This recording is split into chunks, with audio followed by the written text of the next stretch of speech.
There we are. We are live again, and just the three of us so far. So I'm joined with, of course, my partner in crime, Bill, and new partner in crime, Jen. No sign yet of Terry or Kristin, but well, they'll turn up. They always do. So, traditional fashion, Bill, what have you been up to this week? I'm planning on exploring more California. I've been told about a place called Julian, which is a small town to the east of San Diego, about an hour, and it was a gold mining town. I haven't been to one of those yet, so I'm actually kind of excited. I visited a gold mining town in Virginia last year before. Uh, Gold mining never quite took off with the historical fervor that gold mining in California did. Uh, No. And again, it always seemed that the only way to really get rich during gold mining times was to be selling pickaxes and mining equipment. Doubles, right. And lessons in how to spot it and how to pan for it and all the rest of it, yeah. Bit like the internet, really, isn't it? It's possible, yeah. It does seem there are more successful businesses telling other businesses how to do it than there are successful businesses sometimes. There's definitely lots of those out there. Right, I'd much rather mine for gold than stuff envelopes. Yeah. I did that as a teenager. I paid my dues. Could be worse, could be stuffing burgers. At True. least you don't smell of envelopes when you go home at the end of the day. You smell of glue. Can I lick the side of your head?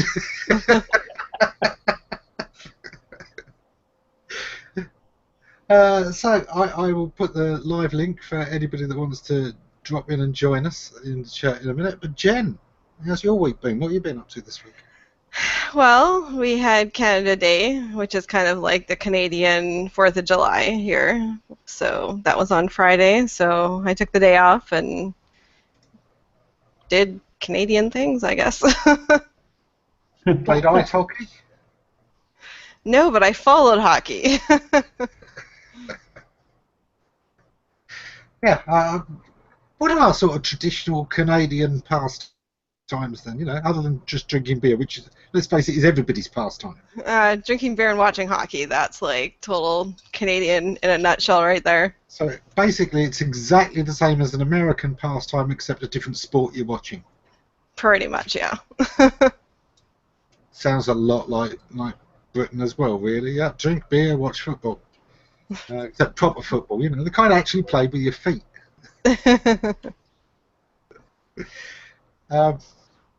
Yeah. So, I mean, are there any particular foods that are involved with Canada Day, or is it just, having your friends around, so it's mostly barbecues and snack stuff? Yeah, pretty much the same as 4th of July, except I don't think quite as many shooting off guns and fireworks as they do down in the States. Yeah. And that's quite the background. I keep looking at your background just like there's so much to take in. Yeah. Yeah, I must admit, we don't have, we've got St. George's Day, which is, it's sort of the one day for England, and nothing is done on it. It's not a particularly special day. It's not even a bank holiday. Yeah.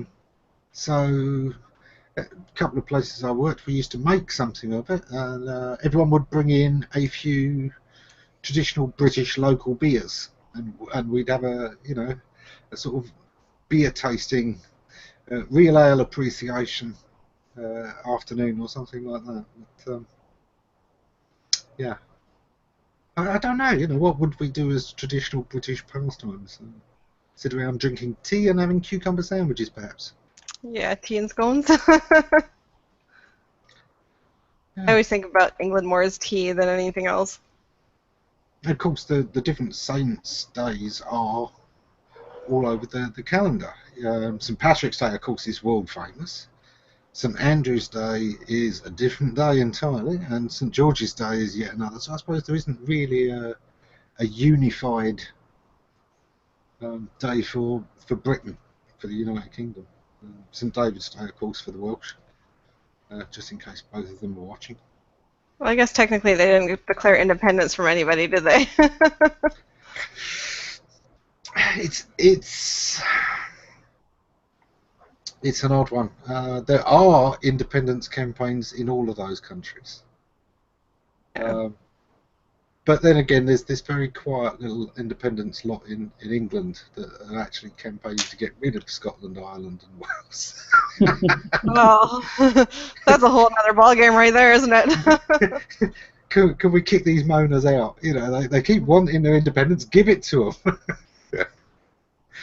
See how long they last without the traditional wealth coming in through London. Edinburgh would be fine. You know, Scotland, this is it. This is why Scotland wants its independence. It's worked out. Well, Edinburgh's very popular. Southern Ireland is fine. You know, Dublin, again, world centre. Wales, I'm sorry, but Cardiff doesn't cut it.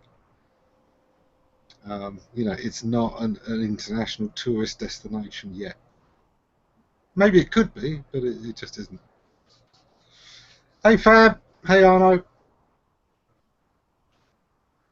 Hello. Hi, guys.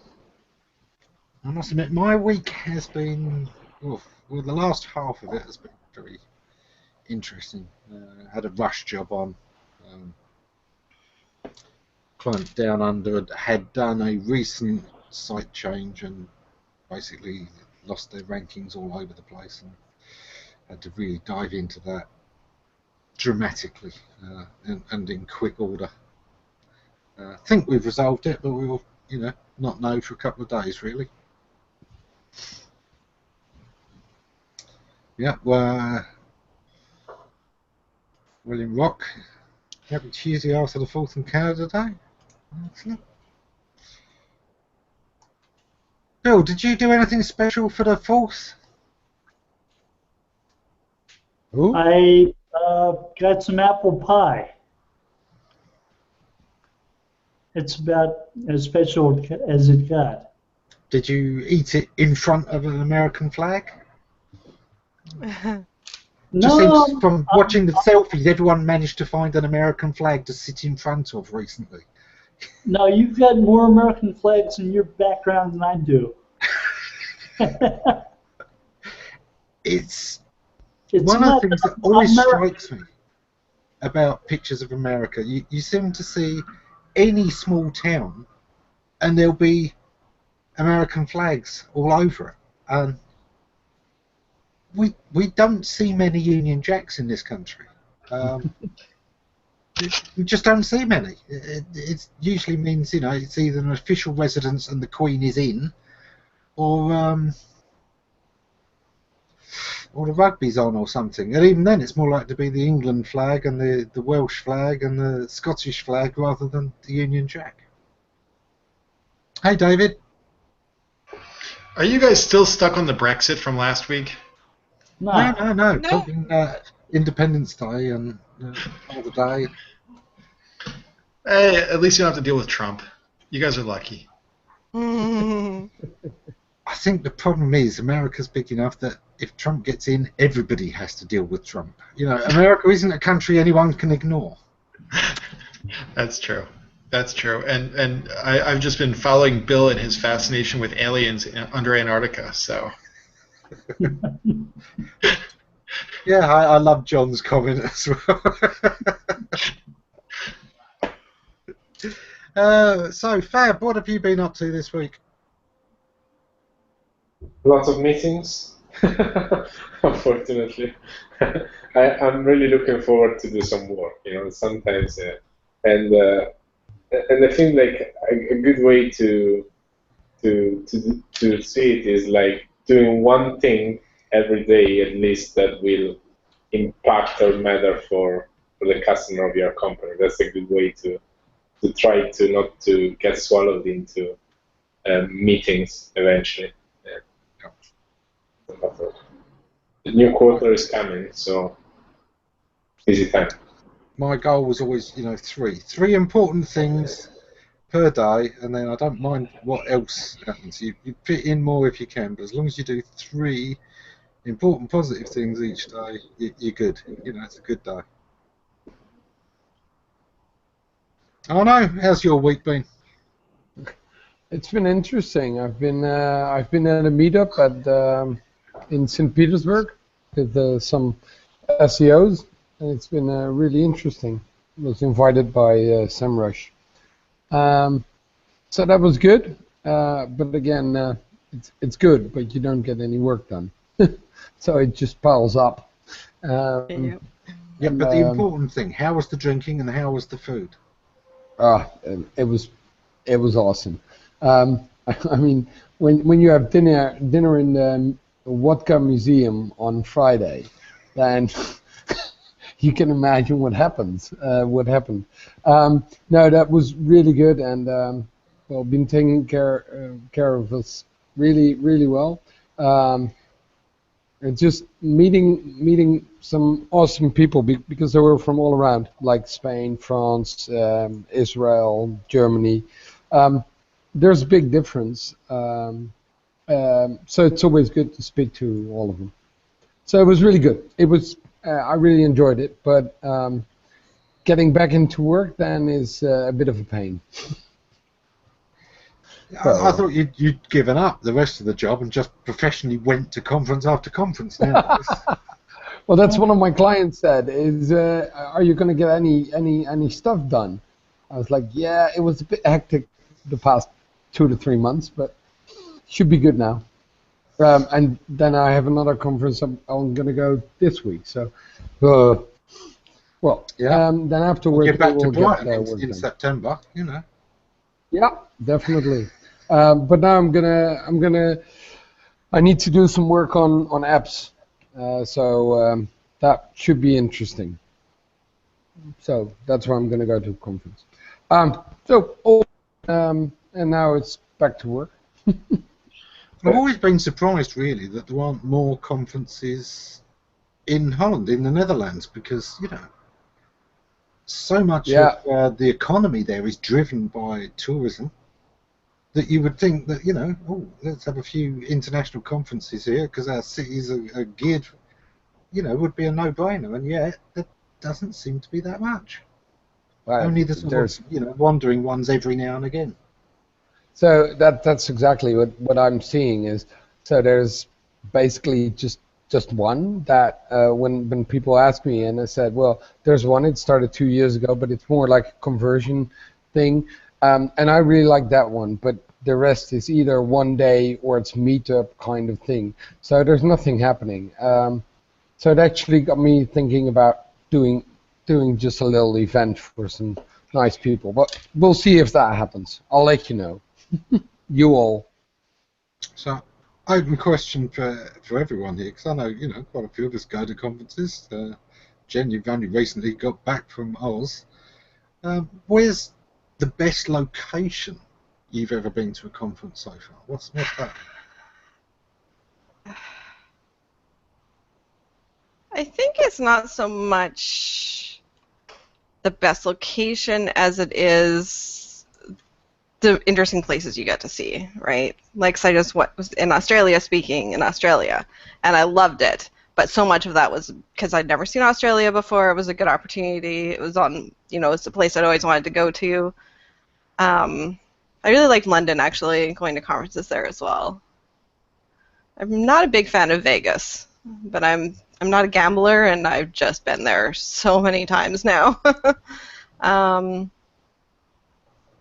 Yeah, New York's good. It's expensive, so it's kind of a lot of people are priced out of it, I think, of going there. Yeah. Well, for me, it's actually not the location that much, but the way it set it up, because I've been to 2 events which were weekend events, so it's Friday to Sunday, and that changes a lot. So basically, pick a remote location. Everybody comes in on Friday and leaves that Sunday night. and you're all stuck together, which makes basically the networking and the fun part, where you have the great conversations and stuff, that's really in there. So I've been to Digital Elite Camp in Tallinn, in Estonia, and to Conversion Hotel on Texel, which is an island in the Netherlands. It's pretty much the only conference I go to in the Netherlands. And from an awesome place, as in I've never seen a better conference location, it must have been the Inbounder in Valencia, because in that architectural area, it was just a bizarre venue. So, but for me, it's more about meeting the people, and then so that does the trick. And when everybody stays overnight, you don't get sent all these people that are sent there by their employers, so because they have to be educated, because they will never be there on the weekend. So, well, that's basically my reason. Yeah, definitely people who's going to be at the conference plays a part of it as well. I think there's always people that you like to see, even if you're not. I mean, most of us are at the stage where we're not really learning that much out of it, but it's more about the people you see and the conversations you have outside of a session, for example. I think my favorite ones were the ones where there was like a walkable downtown where, you know, it wasn't everyone was stuck in the conference center, but you could actually get fresh air and explore in small groups and get out of the conference and actually meet interesting people and have conversations where you weren't like jammed into recirculated air. So I enjoyed Seattle and Atlanta, of all places where I think I would be kind of bored normally, but you could go within like a block or two and explore and have fun with small groups and explore together. And I felt like I got the most out of that because I got to form kind of deeper relationships with the people that I was meeting and interacting with. I haven't been, but I mean the one that always gets talked about in our field is, of course, SEO Oktoberfest. And that is supposed to be the most amazing event, not only for what is shared there, but also for the whole experience. It really is, the one I hear most talked about as the must-go-to event. So certainly deserved a mention. But the Inbound, I did hear very good things about it. I agree with Jen. I mean, I've really enjoyed some of the ones in London. Overall, I think SES has often had the better venues than SMX. The couple of times I've been there, they've been right on Parliament Square. So you're right there looking at Westminster Abbey and the Houses of Parliament and Big Ben. And if you come into London, those are kind of, those are some of the things you want to see. So being right there near those landmarks is impressive. How do you guys generally balance going to? Because I personally go there to just meet people, and that's the only Sadly for the guys that spend time for the talks, quite rarely is so interesting to the point that I can look at those decks later on if I want to, but it's mainly to meet people. So how much do you balance going to these events to working, and then when what's the right balance for you guys in general to commit to go and meet people versus doing all the rest? Because if you get full on, as probably Arno is doing, you can spend a 6 months tour without going back to routine if you really want. It also depends on the job that you're doing, I guess, and what your role is. Yeah, it definitely gets busy. Because I was in Australia, then pretty much came back. I wasn't even home 5 days or something, and then I was off to SMX speaking there as well. But now I have this nice long break, and I'm not doing anything for months now, which is nice. And there's definitely that, oh my god, I've got so much to do, I have stuff to catch up on, and you always go to a conference and think, oh, it's no problem, I'll be able to do this, at some point, whatever work, and it never happens. At least anything that takes anything more than, 10 or 15 minutes to do. Every time, I swear, I go to conferences, I'm like, oh, I'm going to edit this, I'm going to write that, and yeah, not so much.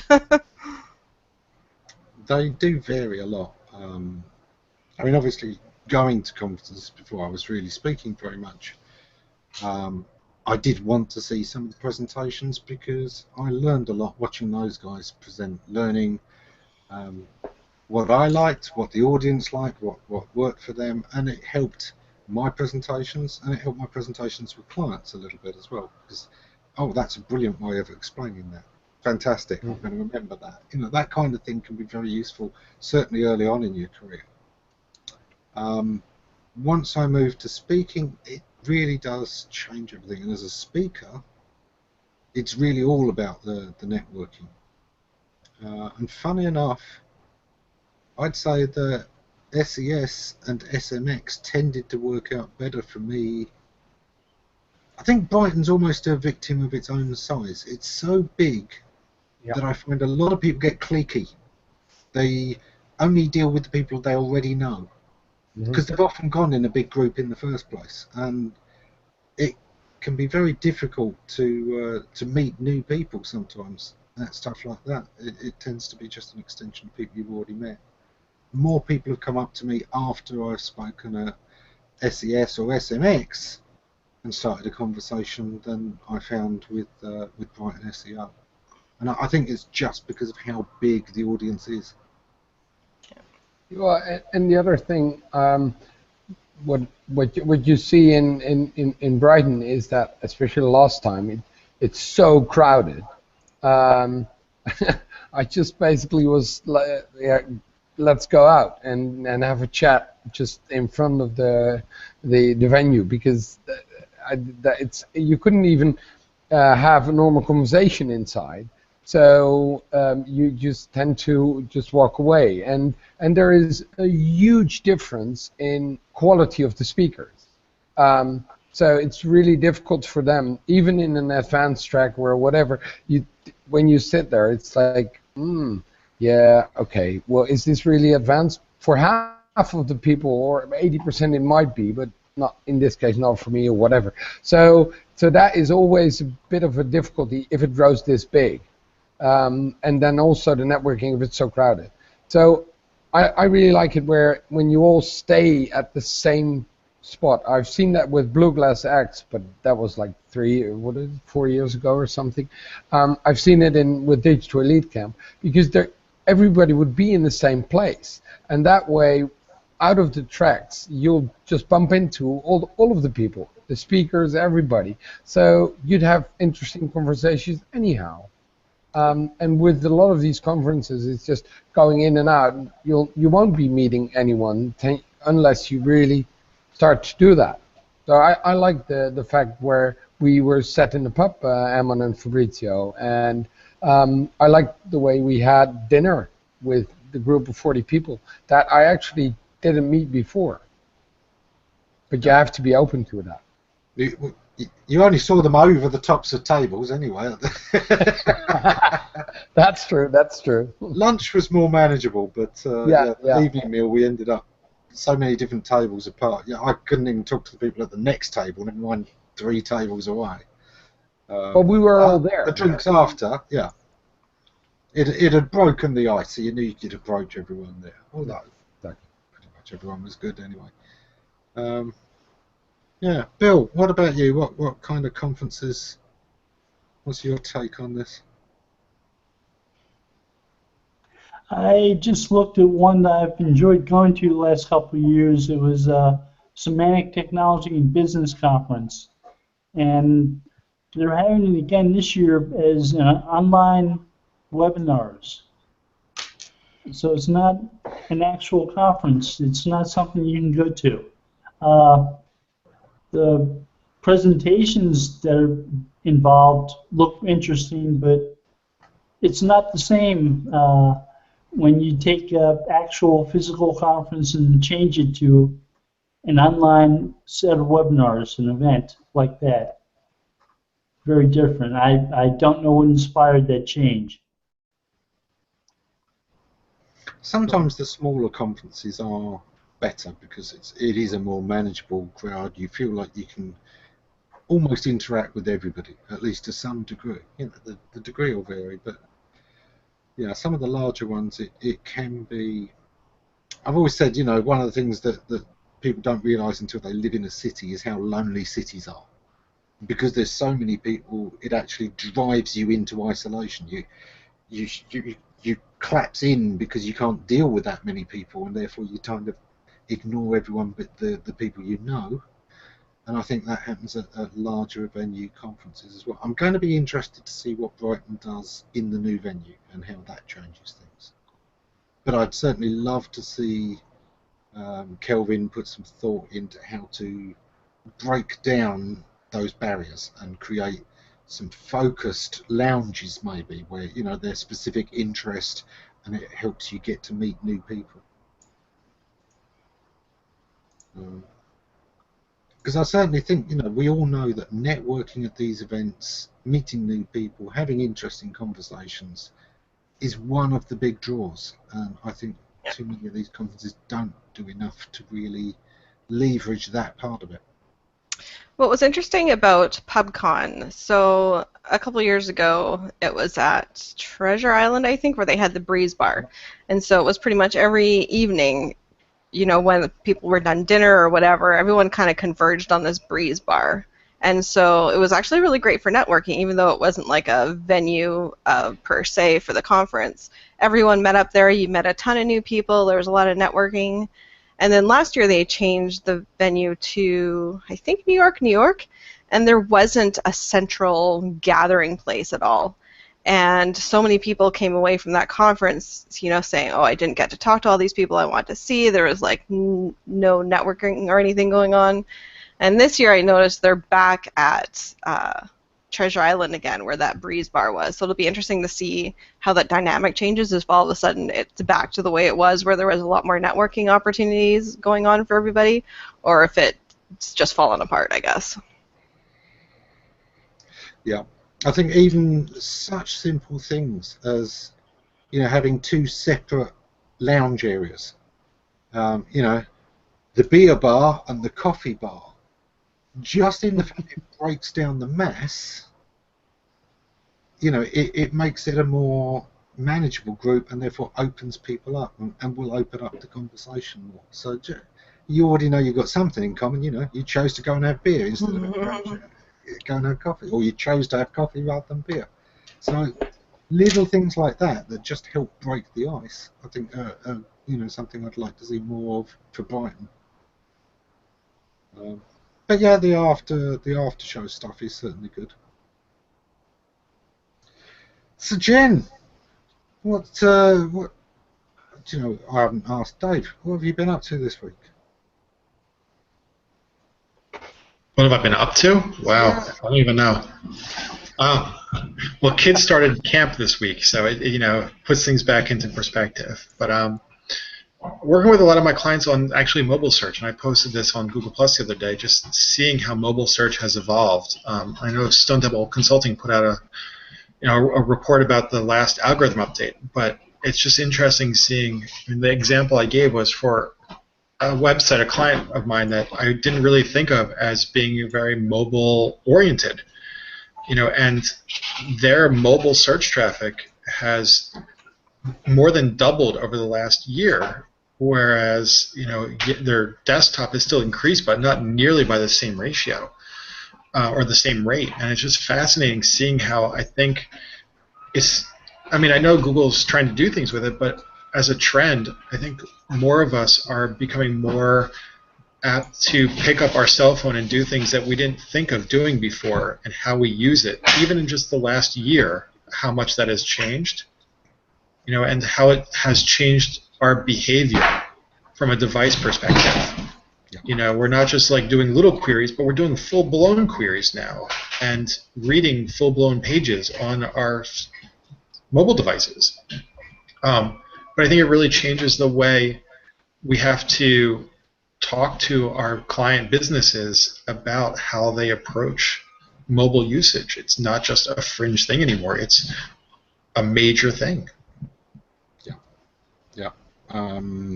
Dijon SEO was recently it published a thing of some findings on spending on mobile and how big this has become. It looked, from what I was seeing in the stats, like it's mostly micropayments, it's mostly in-app purchases, it's mostly things under $10, but there are plenty of other purchases as well. But it certainly is interesting how widespread that was. And of course, the one thing that doesn't have is how many people shop online on the phone and then hit the dial to complete the order. You know, make the order by voice because it's easier than filling in forms. Yeah, I mean, you really have to think about your mobile strategy in a different way. You know, it might be completing the order on your desktop, but you've done everything else on your mobile phone. You know, you've done your cross-comparison shopping, you've done your everything on the mobile phone. You just might be finalizing the purchase on desktop. You know, and just it's interesting to me, and not just because my restaurant clients, for example, because I know 60% of their traffic is mobile, but even the like I was saying, the non-businesses I never would have thought of as being mobile-oriented businesses. It has changed significantly in the past year, more than I thought it would. And what about adoption of app indexing for non-mobile businesses? Are you seeing that happening, or still is fairly challenging? Like a business that is not mobile first itself, do you see any clients going into app indexing, or? I mean, my client list, my enterprise level client list is kind of lacking at the moment. So I'm looking at more business consumer type stuff, or as opposed to B2B, which might be a completely different market from the mobile perspective. But like the example I used in what I wrote up was a company that helps pitchers in baseball stay healthy and pitch faster fastballs. You know, and their content is not geared towards mobile in any way, shape, or form, but yet that's where all the traffic has been really picking up. Not all, but a lot of it has been picking up. You know, maybe it's a demographic change. Maybe it's because most of their people are millennials who are more apt to be using a mobile device all the time for everything. But it's definitely a trend. Well, what I'm seeing, I'm in the sitting space, and it's picked up like over the last year. It's gone like from being like 30-ish%, and not only babysitters but also parents, going up to almost 70. And we just released a completely new mobile front end. So we've taken it from responsive into hybrid responsive, where we'll leave shitloads out and just go for speed and usability. And conversions have gone up with almost 100%, which is huge. And we see this all over because we're in 7 countries in Europe. There is a big demographical thing with devices. So when you go into Norway, it's iPhones. When you go into the south of Europe, like Italy or Spain, it's Android for 85%. But it's some of the things that I'm seeing which really you go like, wow, that's pretty big. Yep. Aidan, point out. Tendency to shop for some of the more personal services, boob jobs, cosmetic surgery, and such. Well, Zara asked if he was getting a new job. We haven't heard yet, but yeah. Well, that speaks to what Google found, is that while people are at work, you know, and they're sitting down their desktop, they have their cell phone next to them, so they're doing their personal searches while they're at work, but on their personal device. Yeah. Which is kind of amusing, but so yeah, if your boss looks at your phone and you're searching for boob jobs on your phone. Yep. More and more workplaces are logging, of course, everything their employees are doing, what sites they're going to, what they're up to. So yeah, I can certainly see that mobile has become the second screen at work. But I think also we are reaching that point where, you know, the mobile is the first device you reach for. It's the one you've got with you all of the time. It's the one your brain doesn't have to think about using. You don't have to wait for it to boot up. Tablets aren't bad either. My mom, for example, everything she buys on a tablet. She doesn't even look at a computer unless she has to print out documents or something specifically needing a PC. And everything else she buys on a tablet. And I know quite a few people that, because they, if they're sitting on their couch in the evening or whatever, it's a lot easier to bring out your tablet and look at it than bring out a laptop or go into whatever office or wherever you have your PC and, place an order on Amazon or something, for example. Yeah, I think tablets in particular, most of the time they're in use, there's a television on. There's a television on, and they're on the tablet. Or they're in bed. They're actually watching. Yeah, quite a lot of that too, especially with the reading apps and the Kindle type tablets. Yeah. I do hear a lot of people saying, "Oh, I don't have enough mobile traffic to bother making my site responsive." But now, what a lot of people don't realize is because there is that boost that their traffic is actually reflecting the fact they aren't mobile friendly and they aren't getting the mobile traffic. So it's kind of like one of those catch-22s. It's a little bit harder to kind of try to explain to someone why being mobile friendly is so important when they're looking at their traffic and they see 30% mobile. And it's like, well, there's an extra 30% additional traffic we could be giving you if you're mobile friendly. And for that, I often point out, well, look, here's the sites that are mobile friendly and they're reporting 50% of their traffic is that. So if you're not seeing 50%, it may well mean either you're not mobile friendly or at least you're not as mobile friendly as you thought.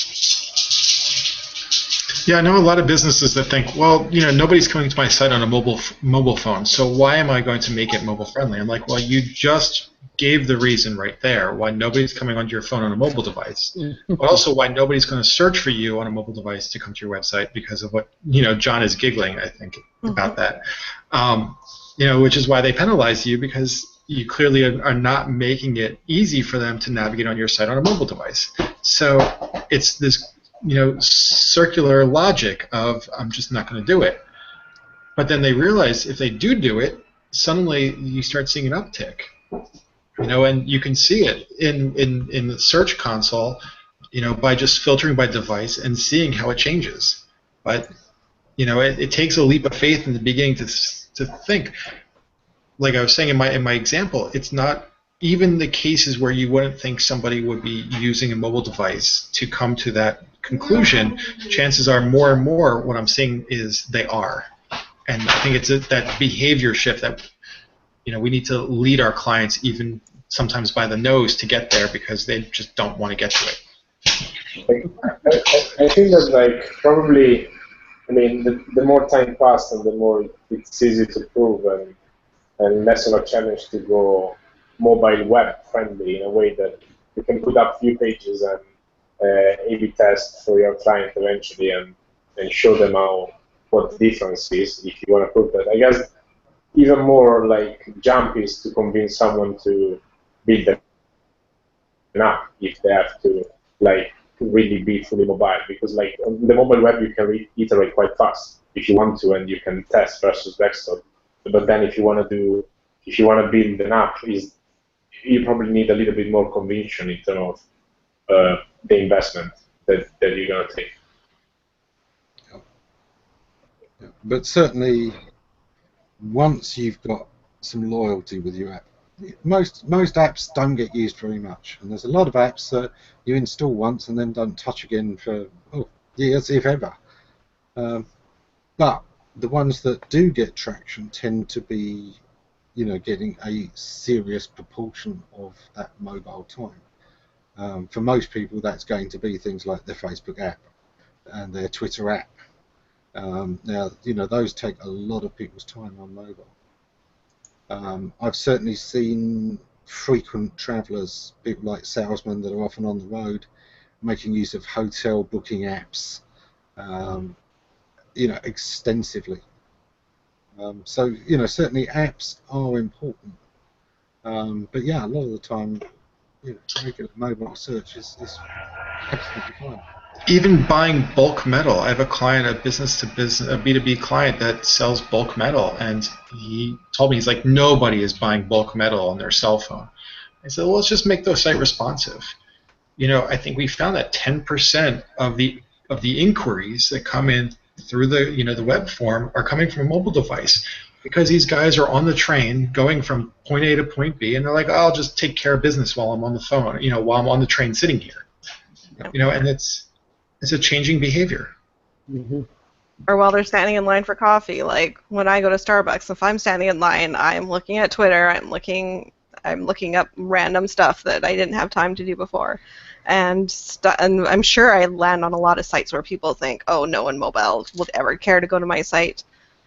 And I'm still astonished, like restaurants, for example. How many restaurants are not mobile friendly? It just astonishes me, because I bet you 3/4 of the time I look up a restaurant, it's because I'm out somewhere and I want to get something to eat.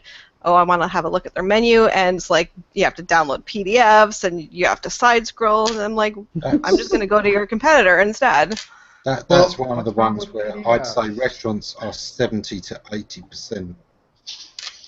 I was going to say 65. So I did a survey of my restaurant clients. I've got, I think, 40 restaurant clients where I have access to their analytics at the moment. And across the board, 65% of the traffic is mobile phone. Are those the sites that are mobile friendly? Yes, by all means. Yes, very mobile friendly. But 65% of the traffic. Yeah. And it's only going to get, more that way. We've talked in the past about, people often talk about cloud computing and, we'll be heading back to dumb terminals. We're never heading back to dumb terminals, ever. But we're going to have levels of smart terminals. I think the smartphone is going to get a bit smarter, but it's still going to be plugged into cloud services and tools exactly as it is today, which are even smarter still. I mean, if you think of the computing power that Google has, that it makes available to you in various ways, through search and things like that, in a way, we're all using dumb terminals now. We are using our access device to access smarter devices and get that information from them. And increasingly, we're seeing tools, certainly in SEO, but also in development, whether it's image sharing, all over the place. There are lots of tools that make our work easier. And I think to an extent, it's not dumb terminals, it's smart terminals, but even smarter cloud services. And as we move more into mobile and more into wearable tech, I think that's going to become more and more so. That it is, I think we're 10 years before augmented reality is becoming something that actually is useful. I think we're at least 10 years from that. The early adopters might have something out within 6, 7, but it's not really going to catch on. I'm seeing 10 years, but in 10 years' time, you don't need a keyboard, because a keyboard can appear in front of you whenever you need it. If I want a keyboard, I can summon one up, and type on it, and it will work. Well, so then that's a question to John. John, when is Google going to give us access to voice queries in our search console? Because I'd be really curious to see what the difference is between the search queries versus desktop versus mobile, and how they all play out differently. I mean, I know I search differently when I speak to my phone. I really want to know what the difference is. But I don't know. I saw a blog post recently that I had to forward on to the team. I bet Jennifer knows which one I mean. I don't know. So I think the big hurdle there at the moment is that these are probably still so unique that you wouldn't see any big patterns. Where at the moment, if you're looking at like 2, 3, 4 keyword queries, you can kind of put them together and aggregate them so that you're not looking at individual users. But when you have voice queries, for the most part, I suspect they're just too unique. That even if we were to kind of like let you split them out, it'd be like there were 500 voice queries and here are 5 of them, which I don't know if that's really so useful. But that's something that I expect will grow a little bit more, but which will also become even more interesting when more and more assistants are out there. When instead of going to search, you go to, I don't know, your Facebook assistant or whatever assistant, and you say, hey, this is what I'm looking for, this type of restaurant, and it gives you like two.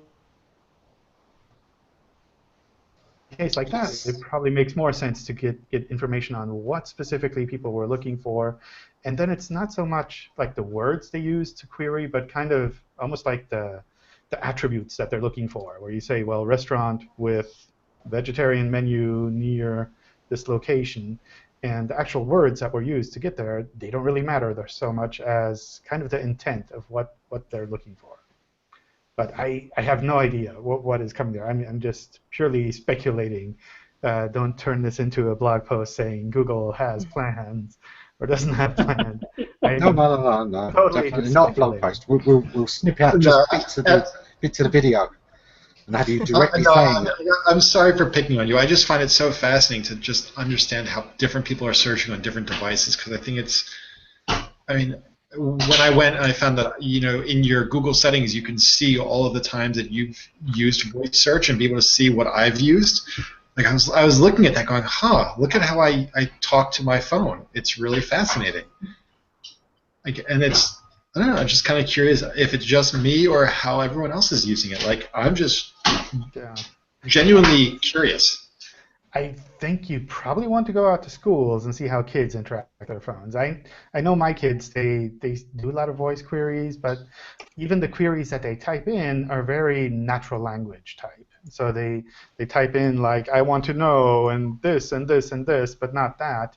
Whereas we would go in there and just type like keyword, keyword, keyword. And we essentially get to the same stuff, but they search very differently. Of course, the spam software of the future, John, is going to be the voice changer, so that, you know, they can do mass queries without you detecting it's the same voice all the time. Yeah. There's been 10,000 queries for this, but all in Filipino accents. No, I don't know.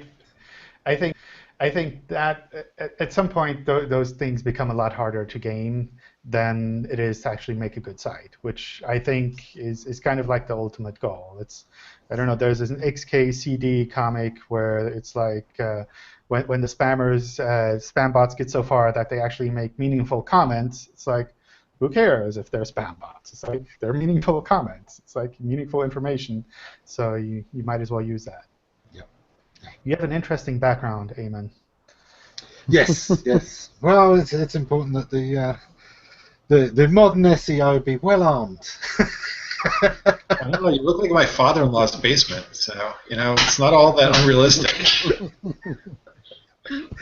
I must admit, one of the things I'm looking forward to is seeing how the different data sets inform the different assistants. You know, the Facebook assistant is going to have lots of information about our social groups and how they interact with things. So things that will be influenced mostly by, you know, how your peers will see it, what they like, which, let's face it, influences a lot more of our purchases and actions than anyone likes to think. That's going to be really cool for that kind of thing. But then again, Google's got incredible amounts of data on what we've done, what we've been interested in, our history rather than just our social groups. So I think that could be more personally targeted, but less about what's going to impress our friends. And then there's Siri, and they can tell what albums you've bought. What apps you downloaded, right? I think the whole assistant stuff is going to be really interesting. Yes. It feels like one of those things where you don't know if it turns everything around or if it's just a passing fad that will disappear again and come back in 10 years. Because, I mean, Clippy has been around for a really long time. And people kept sending him away, and now Clippy is back with artificial intelligence or more artificial intelligence. And I guess the question is it enough for Clippy to stick around, or will he just be kicked off again? There is a fine line, isn't there, between the assistant and the backseat driver. And Microsoft's first attempt at that backfired was, of course, Bob, the friendly interactive thing, which just infuriated the hell out of everybody. It really was like your mother-in-law was telling you how to run your computer. I think it's going to be interesting, though, in how, all these different assistants from different networks, pulling content from different sources and learning about you from different ways. The Facebook assistant from my feed is going to think I'm a stay-at-home dad who does nothing except post pictures of his kids, which is true, because that's all I do on Facebook. Whereas the Google assistant is going to think that, I'm obsessed with SEO and a few other topics, and that's it. So it's going to, each assistant is going to have this different skewed worldview of you, as opposed to collective you, depending upon how you use each network and each device and what their data set is. Or they're just going to start talking to you like, what was that the AI gone bad, the teenage girl that was spouting Hitler stuff? Microsoft. Yeah, that one. They're just going to feed into all of the worst things that they've picked up from you that might be unique signal to noise issues, and suddenly you're going to realize that you have a really skewed life, because that's their mirror of you back to you, and you're like, whoa, that's me? That's what you think I like? But that's going to be interesting and useful in its own way, and I think that's going to make it possible or for more than horrifying. one of these apps. Let's face it, the assistant that we'd hire for our work is very different to the assistant we want in our home. The way our partner interacts with us is completely different to the way our right-hand person or personal assistant at work is supposed to help us. And I don't mean in the personal sense, I just mean in the skills and their focus. So I think it's going to be useful to have these different levels, and will increase the ability for more than one app to have a future, and therefore to increase competition, and therefore to drive meaningful development as well. I've always said it must be so hard for Google sometimes when there are so few. Well, there's no other search engine you can really steal successful ideas from. Microsoft do some wonderful research and you can look at that, but it's very difficult to actually look at another search engine and go, oh, they're much better than us in that, apart from very small things. I don't want to see that happen too soon with Assistant, so I think we need these different styles and different varieties. But Ammon, go on. What I'm thinking is, we all think that Facebook basically creates it because of the stuff we share, but I've been monitoring the app with what they're sending and what they're gathering, and it's far bigger than that. Oh yeah. They do Wi-Fi scans. Yeah. And what they also do is they've got all these like buttons there, and loads of people are logged in to Facebook on their browser, and those data all fit into the same thing. So they actually and they read your clipboard, for instance. They do all that kind of stuff. So they actually gather all these data points which go far beyond just what we share, and a lot of people don't know this. So I actually think but the only thing a search engine has is what is on our mind. That's something that Facebook it's far harder for them, because with Google and search engine, we type it in and here it's basically aggregated data and they have to make that up. Yep. But so I actually think that they know a lot more than most people suspect they know. Oh yeah, well, I'm being flippant when I say it's about the network. What I mean with the depth of that is, and this is where their data is second to none. Nobody knows. Google knows what I do, and it can kind of look at what other people's profiles are similar, but it doesn't have as much on the relationships.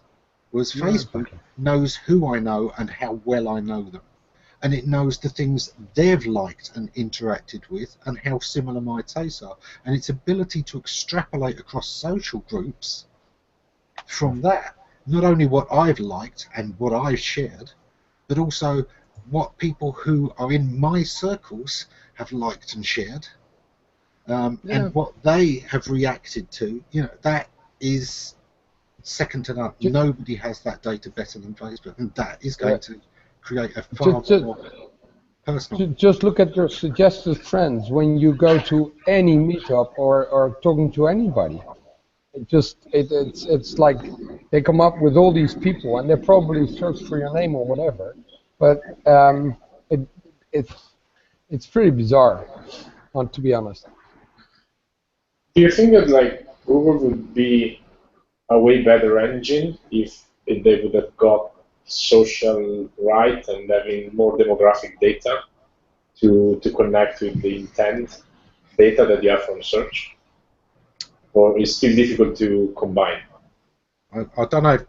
I'll give John a minute to think about whether he wants to say anything on this. I think the only thing I can say about it is 5 years ago I did try targeting on on YouTube and make real demographic data out of that. Nothing much come up, like 10-15%. When you do it now, I did it last year and it was like 80%. So it's the raw demographics data, but they've went through a huge push unifying the login, in my opinion. I think it's one of those ones. Social has proved to be very, very noisy. Facebook do an awful lot of cleansing and cross-checking their data to get anything very meaningful out of it, and it's their sole focus.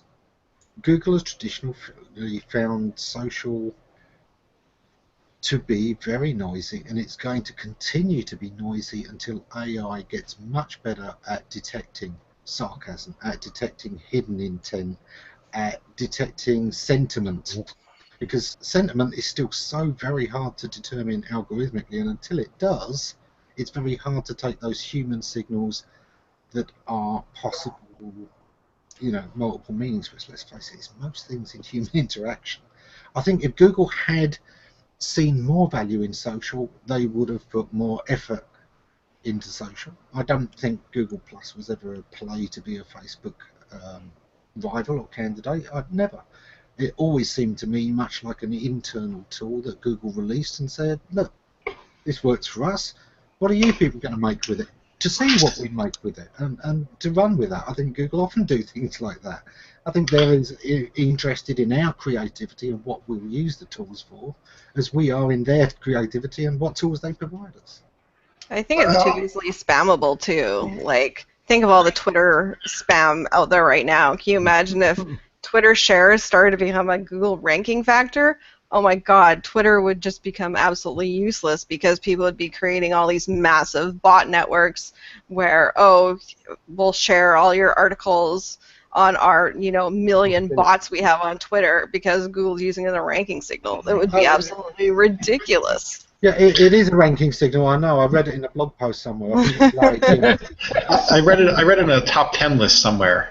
It has to be true.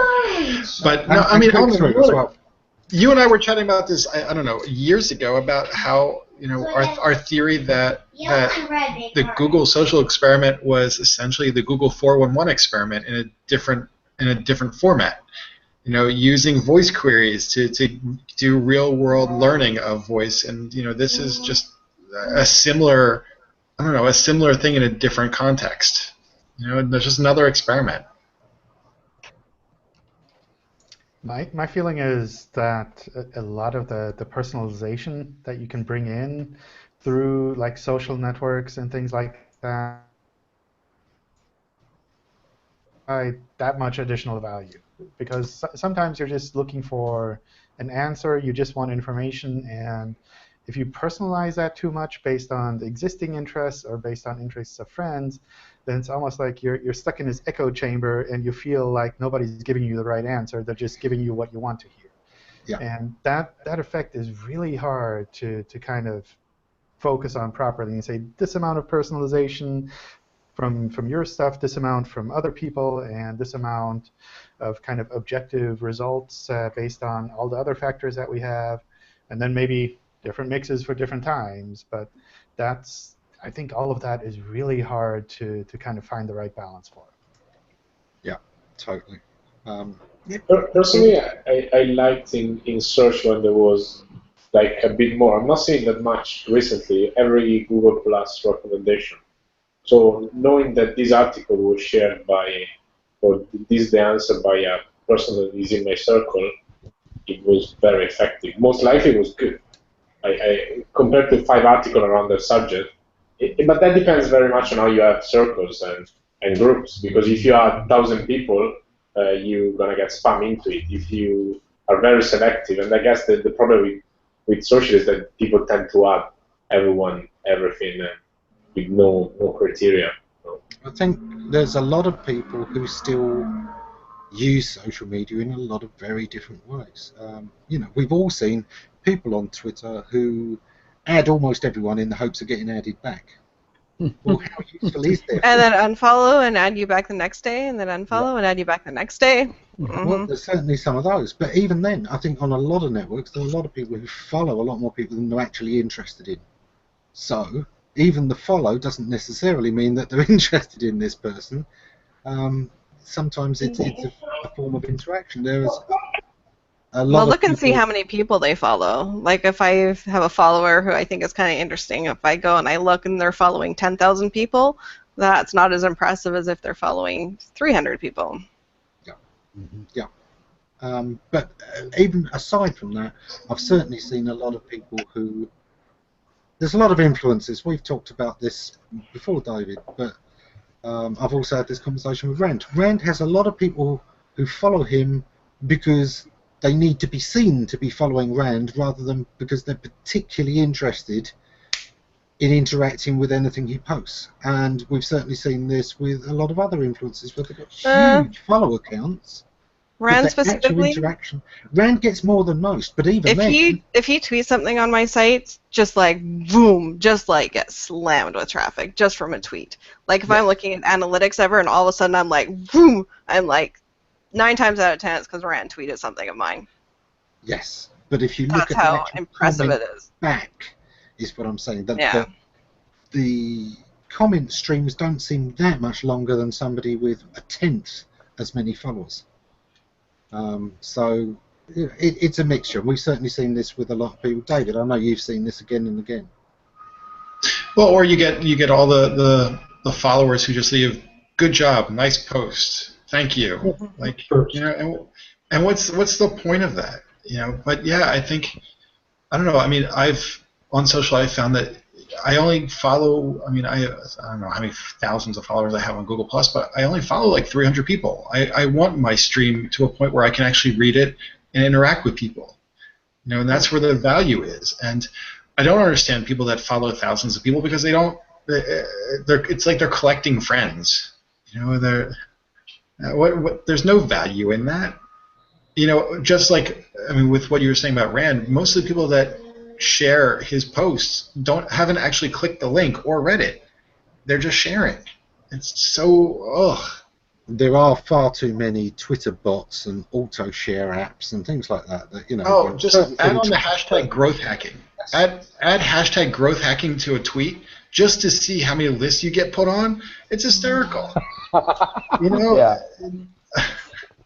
It's I don't know. It's painful. I did a thing a while back. Now, it wasn't enough billion tweets to actually be statistically relevant, but I looked at a significant sample, and my estimate was 30% of tweets were bots and automation, retweets and things like that were completely automated. And I think it is now roughly 30%.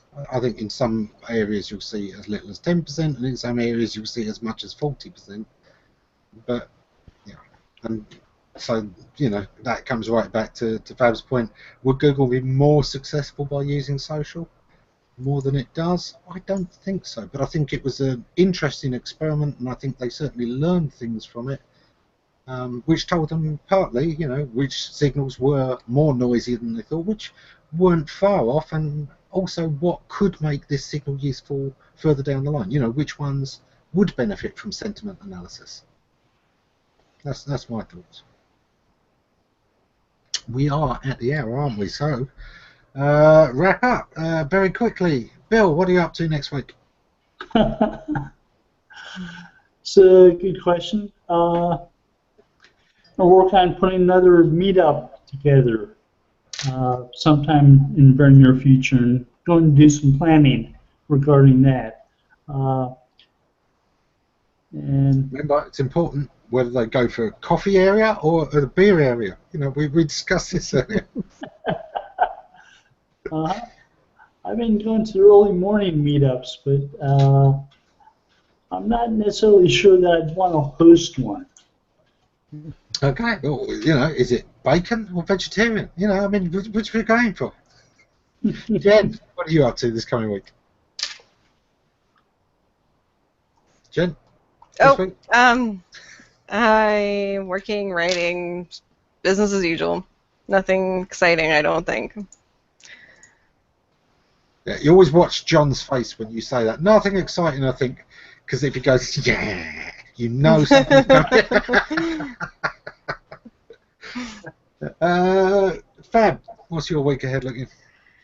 I'm going to spend next week in the other office in the in Estonia, so because we have some company events and we working with some colleagues that you don't see, which is good sometimes. Internet is very good to, you can have a lot of hangouts and continue to work together across the sea and wherever people are, but like spending some time sitting next to someone is good. So yeah. Yeah. Well, Arno, you probably need to actually spend some time not meeting people in person. It's What's true. your It's week true, ahead but looking like? no, but it's. I'm going to an app promotion summit in London. It's a one-day event. It's just one day, and it will. I promise. Till Brighton SEO, it's my last. And for the rest, it's a lot of analytics work, setting up analytics for a client. So it'll be analytics and learning some stuff. David, how's your week looking? Well, I'm creating some content about content marketing for content marketers marketing to other content marketers. But besides that, no, I'm just joking. It was a great cartoon that someone put out. But no, lots of analytics work as well for a bunch of clients, and hopefully launching a redesign for a blog called Car Scoops, which is actually one of the largest blogs on Blogger, and it should be a fun redesign. I think they get something like 5 to 10 million sessions a month, so I'm always amazed. Yeah. Excellent. And John, what's coming up in your week? How can I phrase this? I'm researching JavaScript sites. No animals, nothing crazy. So I need to figure out more about progressive web apps, how they work. And next week I'm on vacation, so maybe I'll convert my blog into pure AMP or a progressive web app even. So that's kind of like finally do some more hands-on hacking. Mm-hmm. That's the kind of holiday that everyone wants to. I'm not the type of person to like hang around at the beach and just like, I don't know, sit still for too long. I need to do something with my hands. I'm not going there. Anyway, that's all we got time for this week. Take care, everyone. See you next time. I know.